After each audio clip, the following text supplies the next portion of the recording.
बच्चों, नमः संस्कृताय।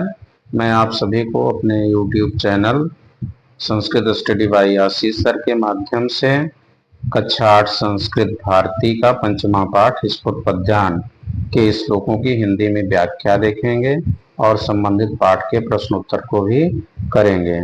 आप लोग ऐसे देखिए, लाइक करिए, सब्सक्राइब करिए और अपने दोस्तों को शेयर करिए।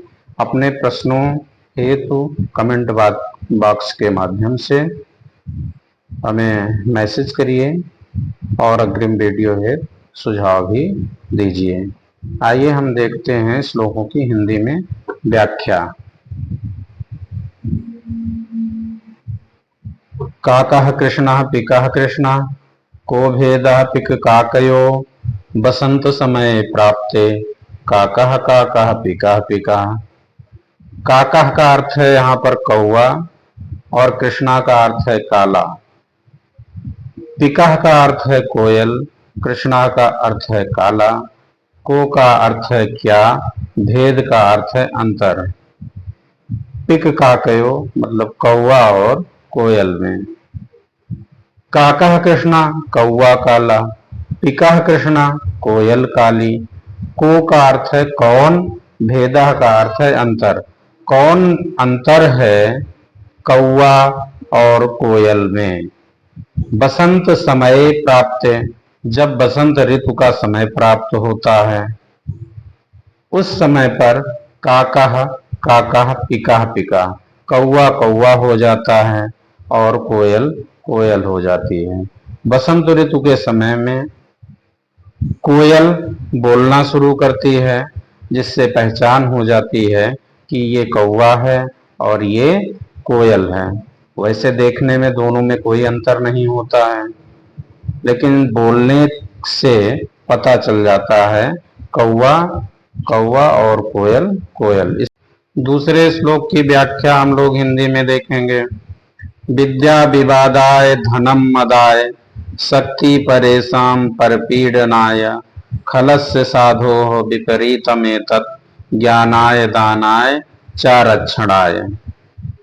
इस श्लोक में दो लोगों की तुलना की गई है। खलस्य मतलब दुष्ट की विद्या और साधो मतलब सज्जन की विद्या के बारे में बताया गया है।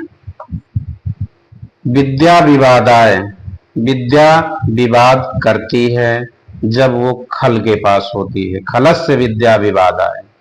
धनम मदाय, जब दुष्ट के पास धन होता है तब उसके पास घमंड आ जाता है।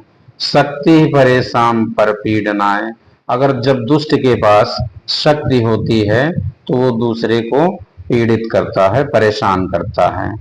अर्थात खलस्य विद्या विवादाय, खलस्य धनम मदाय, तो खलस्य शक्ति परेशान परपीडनाय, दुष्ट की विद्या विवाद करती है, दुष्ट का धन घमंड लाता है और दुष्ट की शक्ति दूसरे को परेशान करने के लिए होती है। इससे उल्टा साधो विद्या ज्ञानाय, साधु की विद्या ज्ञान के लिए होती है। साधो विद धनम दानाय, साधु का धन दान के लिए होता है।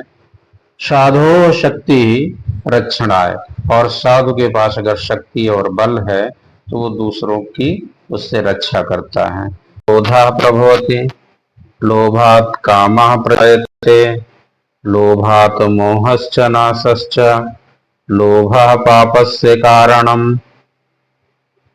लोभ अर्थात लालच से क्रोध उत्पन्न होता है, लालच से ही इच्छाओं का जन्म होता है, लालच से ही मोह उत्पन्न होता है, लालच से ही नाश भी होता है। इस प्रकार लालच सभी प्रकार के पापों का कारण है।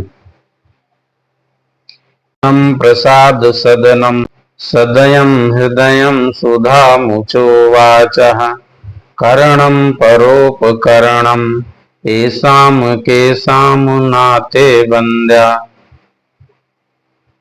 वदनम प्रसाद सदनम, वदन का अर्थ यहाँ पर मुख है। जिसका मुख प्रसन्नता का घर हो, जिसका हृदय दया से भरा हो, जिसकी वाणी अमृत के समान मधुर हो और जो हमेशा परोपकार करता हो, वह किसके लिए वंदनीय नहीं है, अर्थात सभी के लिए पूजनीय होता है। रक्षते धर्मो विद्या योगेन रक्षते, विजया रक्षते रूपम कुलम वृत्तेन रक्षते। सत्य से रक्षा होती है धर्म की, अभ्यास से रक्षा होती है विद्या की, रूप की रक्षा मांजने धोने अर्थात साफ रहने से होती है, कुल की रक्षा चरित्र से होती है।